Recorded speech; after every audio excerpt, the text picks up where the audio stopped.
Eric, Chicago University, Sirius Satellite. Are you a student, a professor, or what? I'm a rising junior at the University of Chicago, right in Obama's backyard. Oh, you're a rising junior. Yeah. What does that mean? It means that I'm in the summer between my sophomore and junior year. All right. Go right ahead, my friend. So anyway, I love your show. When I drive back and forth from Connecticut to Chicago, I always listen to the full thing. I listen on the way home from work. But I don't think I entirely agree with your characterization that conservatism is not an ideology. Well, make your case. Sure. So basically an ideology is a set of ideas. And I think you very eloquently put that conservatism... Slow down. Ideology is not per se, and I'm not even looking at a definition. I'm talking about philosophy.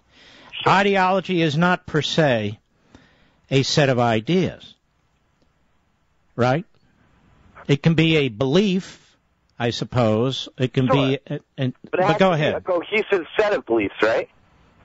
No, and that's the point. I mean, I guess Reagan's point, my point, the point of a number of philosophers in the Enlightenment and so forth is, no, ideology is a rigid adherence to a particular idea or whatever it is, and it's not built on human experience. It's not built on human evidence and that sort of thing. And that's what you can see playing out in America today.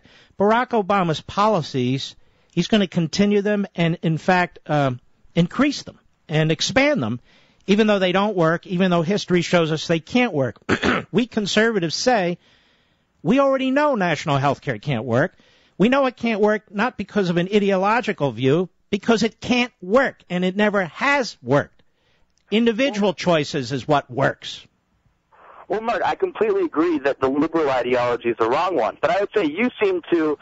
No, you don't agree, because you're saying it's the wrong one. Conservatism, have you ever read any Edmund Burke? In fact, I have read the entire works of Mr. Edmund Burke. Well, what have you read? Locke. Hold on. What have you read of Edmund Burke? Reflections on the Revolution in France, as well as other collected writings. And what does he say? If you want, I can go and grab I actually have it on my bookshelf right here. What does he say? What does Mr. Burke say? Well, Mr. Burke... What does Edmund Burke say? That the revolution was bad. I mean... No. Hold on now. What is Edmund Burke's... Let's just give it sort of a thumbnail summary. What is his viewpoint? His viewpoint is that upsetting the traditional order, as the French Revolution did, was detrimental to French. I'm going to hold on to you, but I'm going to hold on to you because this is a very, very. I hope the audience stays with us. I think this is a very, very important segment. Don't hang up, Eric. We'll be right back.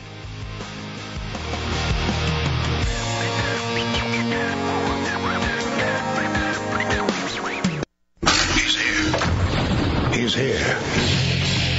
Now, broadcasting from the underground command post, deep in the bowels of a hidden bunker, somewhere under the brick and steel of a nondescript building, we've once again made contact with our leader, Mark Levin.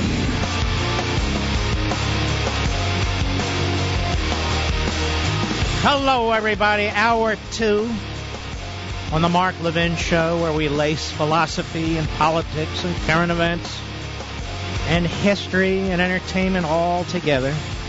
Our number, 877-381-3811. 877-381-3811. A few more minutes on what I think is important. Our friend Eric, Chicago University, says, look, I'm a conservative, but, conservatism is an ideology, much like liberalism. Disagree on these things, but ideology is ideology. I agree with one and disagree with the other. Right, Eric? Well, Mark, I got to disagree a little bit. I'd say that conservatism is an ideology unlike liberalism in that it emphasizes individual freedoms and the right. Well, why does it do that? Why does it do that?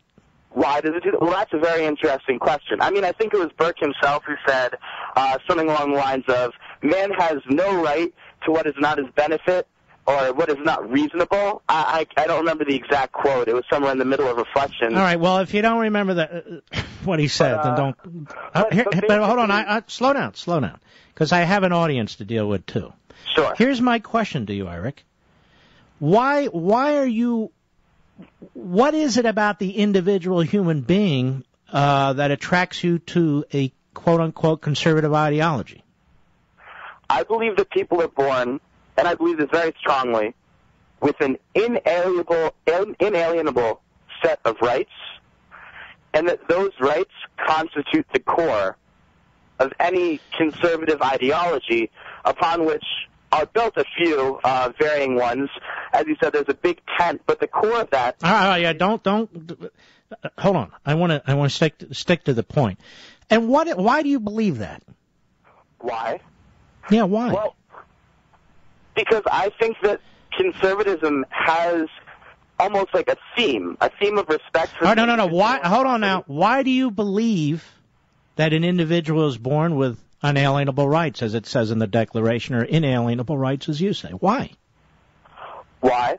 Well, hold on now. Is that mere ideology, or is that because you know enough to know that's man's nature?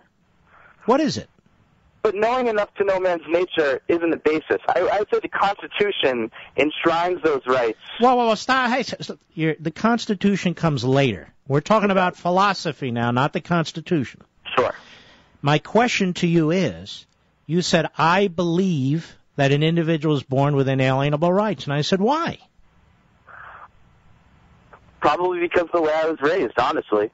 Okay, so that's it? The way you were raised? That's it? So what are all those books doing on your shelf? All right, now hold on now. Observation, thinking, and reading. Did you just say that? I did. So in other words, reason, sure. Recognition of realities, right? Absolutely. History, that is experience, human experience, correct? Absolutely. Certain traditions that hold our society together, right? 100%. Well, that's not ideology, is it? Well, no, it's is it not? No, it's not. Ideology is, look, we're going to have a centralized government, a centralized health care plan, a centralized this, a centralized that. We're going to have bureaus that do this, even when they don't work. Well, we're going to do more of it. We're going to raise tax. Hold on. This is your little, I'm your adjunct professor here. Just stick with me. We're going to have more of this stuff, not because it works, but because I think this is the way society should be arranged. That's an ideology. What you were expressing, you just said, is something that you reasoned and you saw through experience and you've read through history and tradition. That's the difference, okay? But Mr. Levin. And you can call me Mark. Go ahead. A truly free society? What's that? Has there ever been a truly free society? Well, of course not, because, no, actually, if you read Locke, he says in his second treatise that the closest thing that has ever come to what he writes about, the state of nature of man. Sure. I'm trying to answer your question. Hold on a second. I'm trying to answer your question. Mm-hmm. He names 3 or 4 places, and remember, he's writing in the 1500s. And he said, among other places, among other places, he says, America. He was writing about America in the 1500s? No, you didn't hear what I said, did you? Oh, sorry, pardon me. But no, if you're not going to listen to me, I have to go. He said, among other places where this exists, is in America. Oh, yeah, he said America. And this is crucial, and I have it in my book, too, because he was challenged the way you're challenging me. So, well, where does this place exist? And he says, this place, and look over at America. Yes, we were called America. Yeah. I guess right.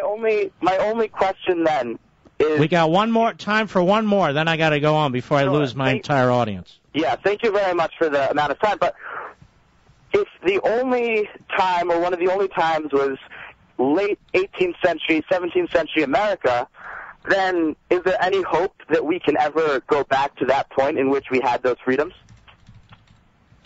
Well, I mean, I can't predict to you. Look, the history of man, unfortunately, is organized man, that is government. The history of government is tyranny. There are certain exceptions. Milton Friedman brought up this. There are certain exceptions. We're one of them. Yeah. And so we know what creates tyranny, and in almost every case it is a centralized, overbearing, ubiquitous government. Whether it's in the hands of one individual, a monarch or a dictator or so forth, or in the hands of a bunch of people, like during the French Revolution and the reign of terror that followed that.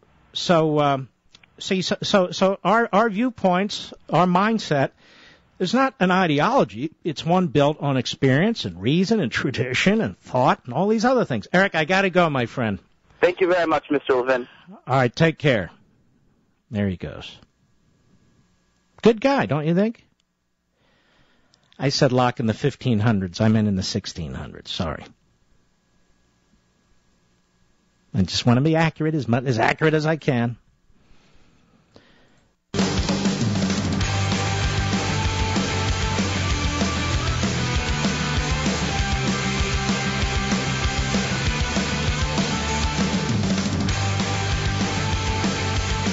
So Nancy Pelosi would be an example of an ideologue.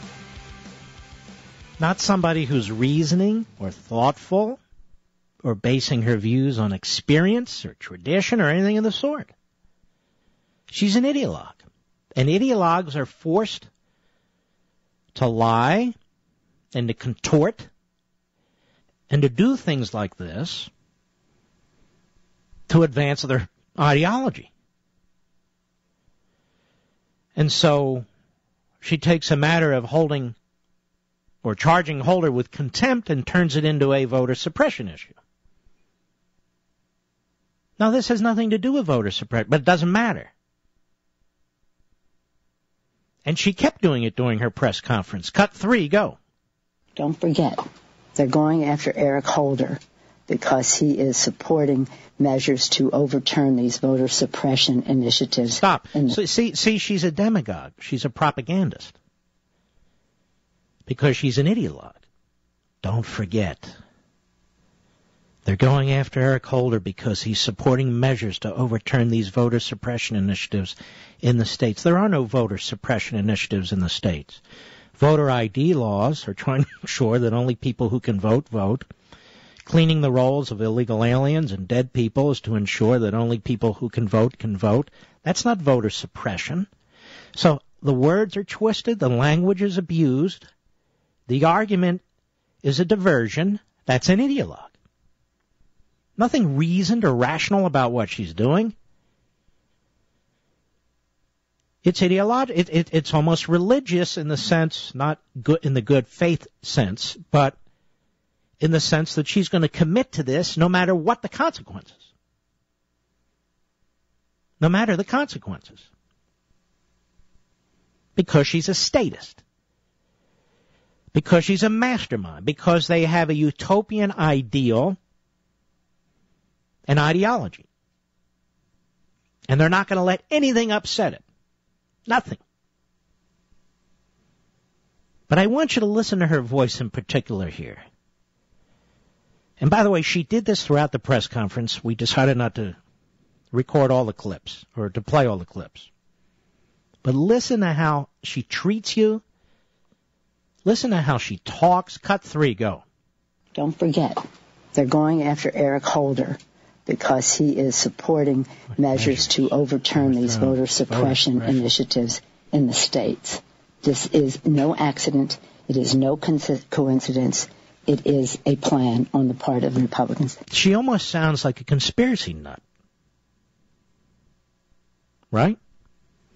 In her hushed tone and her repetition. The big lie has to be told over and over and over and over again to get through to people. Do you realize Nancy Pelosi, Harry Reid, Barack Obama, the whole bunch of them, how much they disrespect their constituents or what they believe are their constituents? Do you realize how stupid and manipulative they are? They believe their supporters are stupid who can be manipulated so easily? There's nothing rational about this. There's nothing substantive about this. It's an ideology. I'll be right back.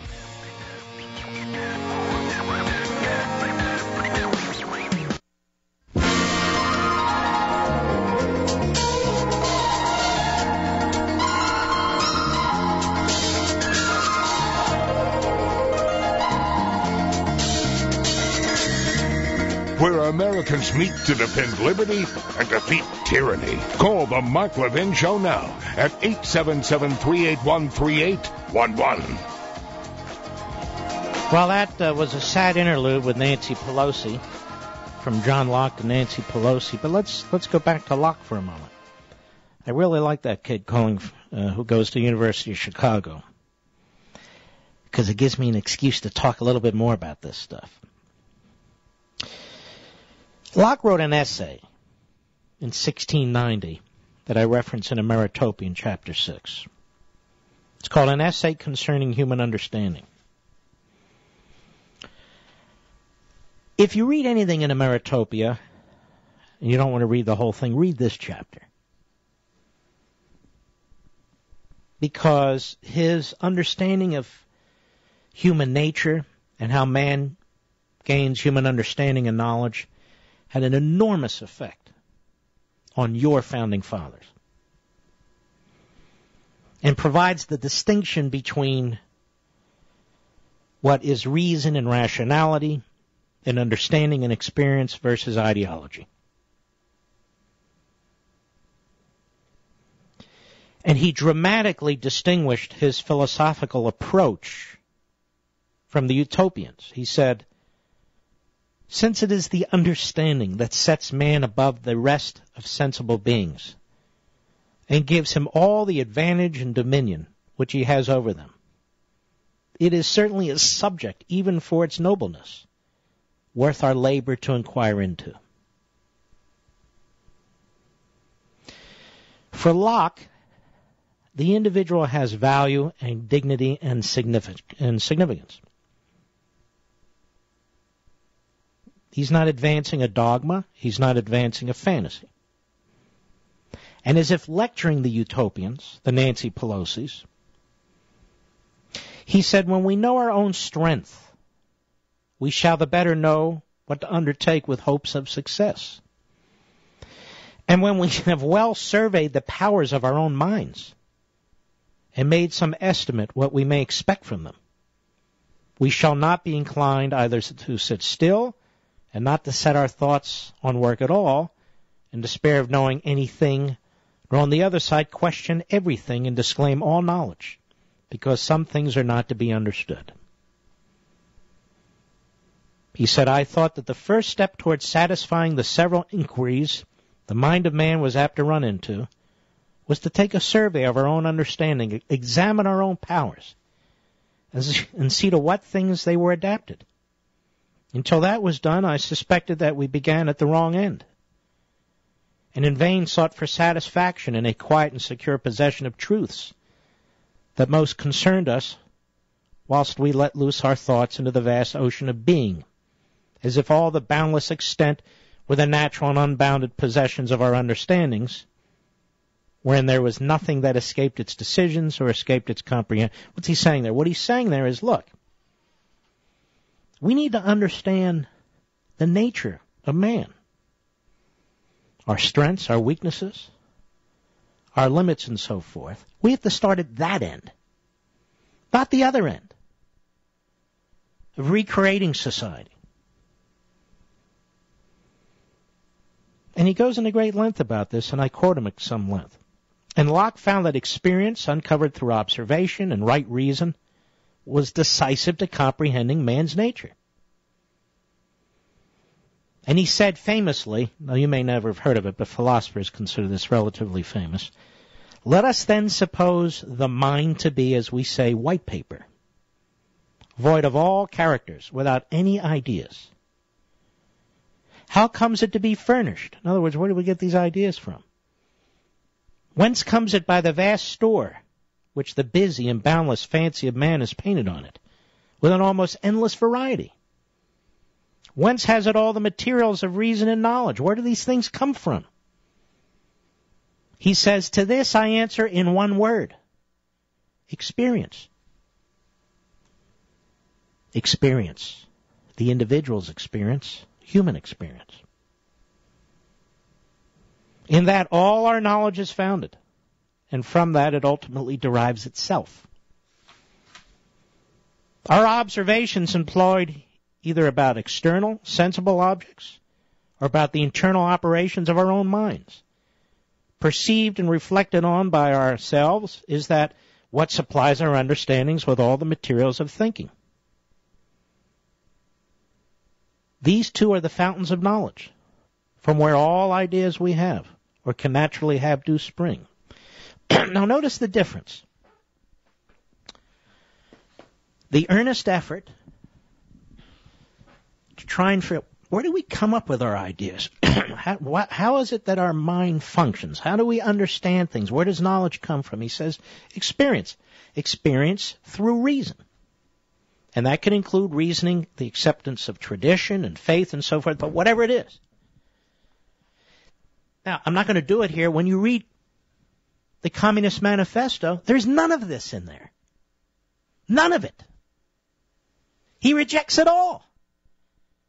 Marx has the answer. For you and you and you, for everybody. No matter who you are, where you are, no matter your background, what you want to do, Marx has the answer. The worker's paradise. And Locke's point is, obviously Marx came much later, but let's just say, that's got it the wrong way around. And Reagan's point was, that's an ideologue. That's a purist ideologue. We are not purist ideologues. Our belief system, our principles come from human experience, come from understanding the individual. So I've come full circle from Jeb Bush, the first hour, John Locke, Nancy Pelosi, John Locke, and Reagan in between, and now. And I'm doing this because you, if you're a conservative, you should be very, very proud. You should be very, very proud because you're a thoughtful human being. You're a rational human being.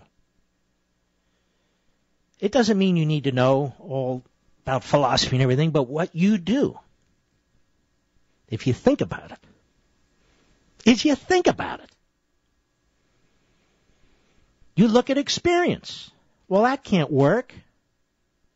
You look at individual free will. How does the individual function? You look at all these things, and you've come to the conclusion that you're a conservative or a constitutionalist. Or let me put it to you this way. You're not a statist. You're not a utopian.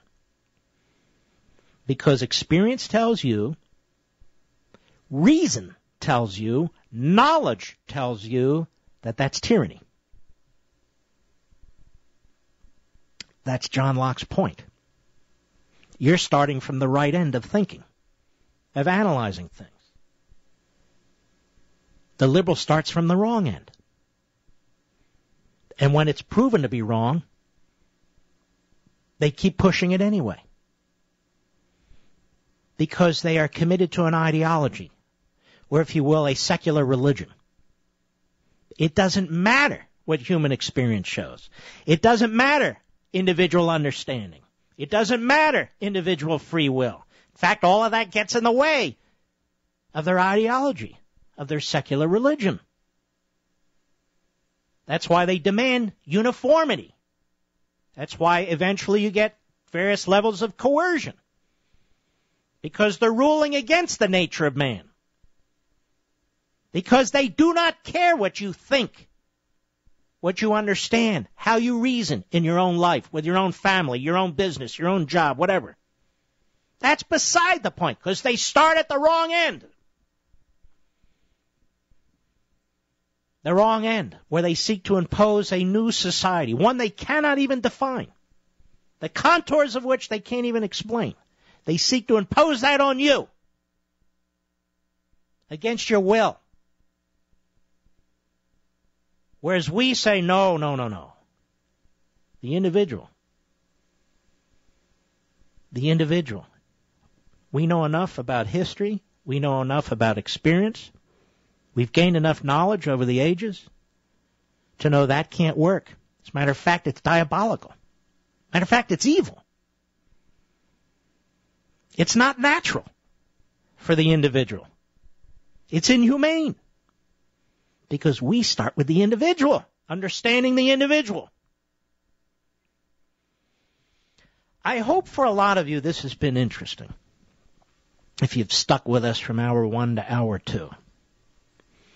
Because it does project itself, all this kind of talk and thinking and writing, on current events, on political events that are going on. And I'm hoping it strengthens your resolve. That's why I wrote Ameritopia. Yes, it's a tough book. It could have been a lot tougher. And the point is that you're not an ideologue. You're a rational human being. When you hear Nancy Pelosi spinning lies, twisting language, abusing words, the way she does it, there is an ideologue. An ideologue, in her case, a demagogue. And you shake your head, don't you? You say to yourself, wait a minute, what the hell? Because you know. You know she's lying. And how do you know she's lying? Because you understand how the individual works. You understand knowledge and reason. And you're reasoning. And you say, wait a minute, she is lying. For X, Y, A, B, C reasons.